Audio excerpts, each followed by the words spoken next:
I should have noticed the way she said forever home like it was a prayer, a promise, a golden ticket we'd both been waiting for. But when your only daughter looks at you with tears in her eyes and says she finally found the perfect place to raise her children, the place where you'll have your own suite and watch your grandchildren grow up, you want to believe. You need to believe. The coffee in front of me had gone cold. We were sitting in that chain restaurant off Highway 19, the one with the sticky menus and fluorescent lights that made everyone look slightly ill. Jessica had chosen it. She'd insisted we meet here instead of my house, said she had showings nearby. But I realize now she didn't want me comfortable. She didn't want me thinking clearly. Mom, I know it's a lot to ask. Her manicured nails tapped against her phone screen, pulling up photos of a sprawling 2-story house with a wraparound porch. But Brian and I have been pre-approved. We just need the down payment. $80,000. The house is perfect. 4 bedrooms, 3.5 baths, and Mom, there's an in-law suite. Completely separate entrance, kitchenette, full bath. You'd have your privacy, but you'd be right there. The twins start 2nd grade in the fall, and Lily's going into kindergarten. Imagine being there for all of it. I was 64 years old. I'd been an accountant for 37 years before retiring last year. I knew numbers. I knew when something didn't add up. But I also knew loneliness. I'd been widowed for 3 years, and my little townhouse felt emptier every day. The thought of morning cartoons and goodnight kisses and birthday parties, I wanted that so badly I could taste it. You'd really put me on the deed? I asked. Absolutely. Your name, mine, and Brian's. Equal owners. You're not just helping us. Mom, you're investing in your future too. In our family's future. She showed me listing after listing on her phone. She was a real estate agent. She knew how to sell a dream, and I was buying. 2 weeks later, I sat in my financial advisor's office, watching him calculate the early withdrawal penalties from my retirement accounts. His expression was carefully neutral, but I could see the disapproval in the way he held his pen. Margaret, you're going to take a significant tax hit on this. We're talking roughly $15,000 in penalties and taxes. Are you absolutely certain? I'm going to be on the deed, I said, more firmly than I felt. It's an investment. He printed the paperwork. I signed it. I liquidated $80,000 from accounts I'd spent 37 years building. The closing was on a Tuesday. Jessica had asked me not to come, said it would be too crowded with the sellers and both real estate agents and the title company. She'd bring me the paperwork later. She texted me a selfie from outside the house, keys in hand, huge smile. We did it, Mom. Forever home. I waited for the paperwork. A week passed. 2 weeks. Jessica, honey, I need to see the deed. Just for my records. Oh, Mom, you know how slow title companies are. It takes like 6 weeks for everything to process. Don't worry about it. I told myself not to worry about it. After all, I was moving in next month. I'd see everything then. But that month, Jessica called less frequently. When she did, it was always rushed, always about something she needed. Could I watch the kids this Saturday? Could I pick up Ethan from soccer practice? Could I help Lily practice her sight words? Of course I could. I was retired. I had nothing but time. The day I moved into the in-law suite, Brian had to work a double shift at the hospital. He was a nurse, so it was just Jessica directing the movers. Except the movers never came. It was just her, me, and a U-Haul I'd rented myself. I thought you said you'd hire movers, I said, staring at the truck. Did I? Oh, Mom, moving companies are so overpriced. We're family. We can handle this. We hauled my furniture up the stairs, not to a suite with a separate entrance, to the guest bedroom, down the hall from the twins' room. I don't understand, I said, standing in the 12 by 12 room. Where's the in-law suite? This is it. Well, we're still finishing it. The contractor said another month, maybe 6 weeks. In the meantime, you'll be so cozy here. Look, we put fresh flowers on the nightstand. There was a single rose in a bud vase. It was already wilting. Jessica, where's my furniture going? My dining set, my couch, Oh, we'll store it in the garage for now. Don't worry, Mom. It's only temporary. Temporary. That word again. That first night, I couldn't sleep. The twins were arguing about whose turn it was on the iPad. Lily was crying because she'd lost her favorite stuffed animal. Jessica was on her phone, talking to a client. Brian wasn't home yet. I could hear everything through the thin walls. At 7 the next morning, Jessica knocked on my door. She was already dressed in a sleek navy pantsuit, heels clicking on the hardwood. "Mom, huge favor. I have 3 showings today and Brian's covering for someone at the hospital. Can you watch the kids? There's cereal in the pantry." Yes, of course. She was gone before I finished speaking. The twins needed to be driven to their swimming lessons at 9. Lily had a dentist appointment at 11. I'd forgotten what it was like to wrangle 3 children through a morning routine. By noon, I was exhausted. This became the pattern. Every day, Jessica had showings. Every day, I watched the kids. I made their lunches, drove them to activities, helped with homework, broke up fights, cleaned up spills. 2 weeks in, I asked about the in-law suite again. "Oh, Mom, the contractor had a family emergency. We had to push the timeline. But hey, since you're here anyway, would you mind doing the kids' laundry? I'm so swamped with work." I minded. But I did it anyway. 3 weeks in, I asked to see the deed. "The title company is being ridiculous. They lost some paperwork. We have to refile. Don't worry, Mom. Your name will be on there." 4 weeks in, I was cooking dinner for the family every night. Not because anyone asked, but because if I didn't, the kids would eat chicken nuggets and frozen pizza. Jessica would breeze in around 6:30, kiss the children, and say, "Mom, you're the best. What would we do without you?" I wanted to feel appreciated. Instead, I felt used. One Saturday afternoon, I was in the garage looking for the twins' baseball equipment. That's when I saw my dining room table, my beautiful cherry wood table that had been my grandmother's wrapped in moving blankets, and next to it, a stack of papers. Business invoices. I shouldn't have looked, but I did. Premier Home Staging Services, AZM, Anderson fee, $800, furniture, cherry dining set, vintage. My hands started shaking. Premier Home Staging Services, client. Rodriguez, fee, $1,200. Furniture, mid-century sofa, armchairs, coffee table. My furniture, my sofa, my coffee table. The invoice had Jessica's business name at the top. I took photos with my phone. I went through every invoice in that stack. 15 different clients, 15 different fees, all of them listing my furniture as the staging materials. That evening, while Jessica was giving the kids a bath, I went into her home office. I found more invoices, contracts, a spreadsheet tracking income from her staging business. In 2 months, she'd made over $12,000. Using my furniture, I took pictures of everything. That night, Brian came home early for once. I caught him in the kitchen while Jessica was upstairs. "Brian, can I ask you something? Where exactly did the down payment money go?" He looked confused. "The down payment? It went to the house." "Why? All 80,000? Well, we put down 60. Used the other 20 for immediate renovations. The master bath was basically falling apart. Jessica told me you needed the full 80 for the down payment." His face changed. "That's not," she said. "We had been saving and just needed a little help from you. Maybe 5,000. We stared at each other.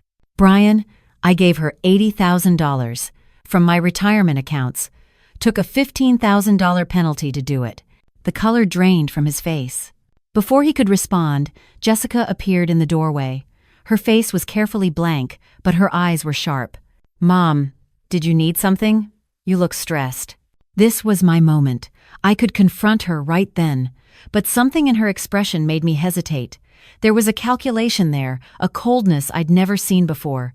"Just asking Brian about dinner tomorrow," I said. "I'm making pot roast." That night, I called my best friend Patricia. She worked as a paralegal at a family law firm. "Maggie, please tell me you got something in writing." She texted me, said my name would be on the deed.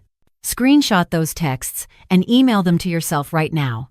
Do you have any proof you gave her the money?" "Bank records, the wire transfer." "Good. That's good. Let me make some calls." I started documenting everything. Every morning I watched the kids. I noted the time. Every meal I cooked.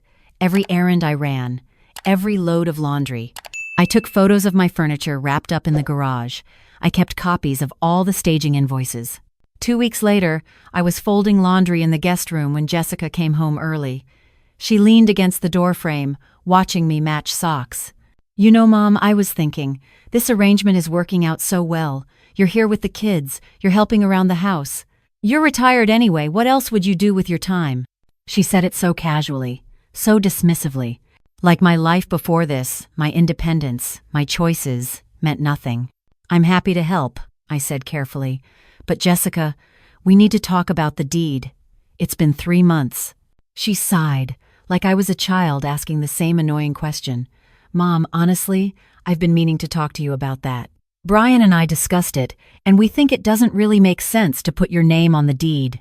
You're not contributing to the mortgage, and legally, it would complicate things.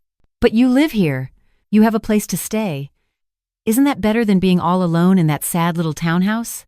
Something inside me went very cold. "I gave you $80,000, which you'll get back when you inherit someday. It all stays in the family, Mom. Don't be so transactional about it." She checked her phone. "Oh, I have to run. Can you get the kids from school? Their early dismissal is at 2:30. She left. I sat there holding a pair of tiny dinosaur socks, and I felt something I hadn't felt in a long time. Not hurt, not sadness. Rage. That afternoon, Patricia came over. We sat in my car in a grocery store parking lot, and I showed her everything, the invoices, the texts, the bank records. "She committed fraud," Patricia said flatly. "Elder financial abuse. And the staging business thing? That's theft. Your furniture, your property, she's profiting off it without your consent. What can I do?" "You can sue. You'd win. But Maggie, she's your daughter. Are you prepared for that?" I thought about Ethan and Noah and little Lily. I thought about the twins' faces when I helped them with their math homework. I thought about Lily asking me to braid her hair. "I don't want to destroy her," I said, "but I can't keep living like this." Then we give her a choice. She settles, or we file. Patricia's attorney boss drafted a demand letter. It was 5 pages long and detailed everything: the false promise about the deed, the misappropriation of funds, the unauthorized commercial use of my property, the value of the unpaid childcare and household labor I'd provided. The demand was $95,000, $80,000 for what I'd given her, $15,000 for the penalty I'd paid to withdraw it early, or we'd file a lawsuit and criminal charges. I delivered it on a Sunday afternoon. The kids were at Brian's parents' house. It was just Jessica, Brian, and me. Jessica read it twice. Her face went from pale to red to pale again. "You can't be serious." "I'm completely serious." "Mom, I'm your daughter. How could you do this to me? How could I?" My voice was shaking now. "Jessica, you lied to me. You stole from me. You've been using me like unpaid help. You've been profiting off my furniture while I sleep in a guest room that was supposed to be my home." Brian was reading the letter over her shoulder. "Jess, is this true? The staging business?" She turned on him. "Oh, don't act surprised. You knew I was staging houses." "I didn't know you were using your mother's furniture. I thought you were renting staging furniture like everyone else." "It saved us money." "It's fraud." His voice cracked. "She's right. God, Jess, what were you thinking?" Jessica looked between us, and for just a moment, I saw fear in her eyes. Then it hardened into something else. "Fine, fine. You want your money back? I'll get you your money back. But don't expect to see your grandchildren after this." That's when Mr. Chen, my neighbor from my old townhouse who'd happened to be visiting Patricia next door, stepped into the room. I'd asked him to come, to witness. "Actually, you might want to reconsider that," he said quietly. He was a retired attorney. He looked at Jessica over his glasses. "Because if Margaret pursues this legally, the court will likely grant her grandparents visitation rights, and threatening to withhold the children as retaliation for seeking legal remedy for fraud, that will not reflect well on you." Jessica's face crumbled. For the first time since I'd arrived 3 months ago, she looked genuinely young and scared. "I can't pay $95,000, she whispered. "We don't have it." "Then you'll make payments," Patricia said. She'd come in behind Mr. Chen, $1,500 a month, and Margaret gets her furniture back, today, and you'll sign an agreement for regular visitation with the grandchildren. "And an apology," I added. My voice was steady now. A real one. Brian looked at his wife. Jess, you have to make this right. The next 2 hours were brutal, Jessica cried. She raged. She tried to negotiate. But in the end, Brian called his parents to keep the kids longer, and he helped me load my furniture into a rental truck. Patricia and Mr. Chen supervised while Jessica sat at the kitchen table with her head in her hands. The settlement agreement was signed by midnight. $1,500 a month for 60 months plus the furniture returned. Guaranteed visitation with my grandchildren every Sunday afternoon and 1 weekday evening per week. I moved into a small apartment near the community college. 2 bedrooms, so the kids could visit. It wasn't much, but it was mine. My furniture fit perfectly. The first payment came on time. So did the second. On my 3rd Sunday visit, Lily climbed into my lap and asked, "Grandma, why don't you live with us anymore?" I chose my words carefully. Sometimes grown-ups make mistakes. Your mom and I had a disagreement about fairness, but we're working on it. And the important thing is, I get to see you every week. That's what matters. Ethan, who was old enough to sense more, asked, "Was Mom mean to you?" "Your mom loves you very much," I said, "and sometimes when people are stressed, they forget to treat each other with kindness. But we're all learning. Even grown-ups have to learn." It's been 7 months now. Jessica and I are slowly, carefully, rebuilding something. She's in therapy, Brian insisted on it as a condition of staying in the marriage. She apologized again. A real apology this time. One that acknowledged what she'd done without excuses. "I got so caught up in the business, in making money, in being successful," she told me last month. "I started seeing you as a resource instead of as my mother. I'm so sorry, Mom. I don't know how to fix this." "You're fixing it," I said. "Every payment, every Sunday visit, every time you respect my boundaries. You're fixing it. Will it ever be the same? No. Can't go back to before she said, 'What else would you do with your time?' like my life was worthless. Can't unhear that laugh in her voice. But I'm not the same either. I'm the woman who stood up, who documented everything, who demanded what she was owed, who protected her relationship with her grandchildren while protecting herself. Some of my old colleagues have asked how I could sue my own daughter. My answer is always the same. I loved her enough to teach her accountability, to show her that love doesn't mean accepting abuse, to model for my grandchildren that even when you love someone, you don't let them treat you as less than you are. I'm 64 years old. I don't have a forever home with a wraparound porch. I have a 2-bedroom apartment with carpet that's seen better days and a temperamental dishwasher. But it's mine. My name is on the lease. My furniture fills the rooms. And every Sunday, those 3 beautiful children run through my door, and this small space fills with laughter and chaos and love. Last Sunday, after the kids left, I made myself a cup of tea and sat on my grandmother's cherry dining table. The same table Jessica had used to stage houses for $1,200 while I slept in a guest room. I ran my hand over the smooth wood. It felt like victory. Not the victory I'd imagined when Jessica first said, "Forever home." But perhaps a better one. The victory of knowing who I am. Of knowing I won't disappear into someone else's life, even my daughter's. Of knowing that at 64, I can still stand up. I can still fight. I can still choose myself. And every time that $1,500 payment hits my account, I'm reminded. I taught my daughter something valuable after all. Not the lesson she wanted to learn, but the one she needed. Respect isn't something you can take. It's something you have to earn. And sometimes, the kindest thing you can do for someone you love is refuse to let them use you. That's not in any parenting book, but it should be.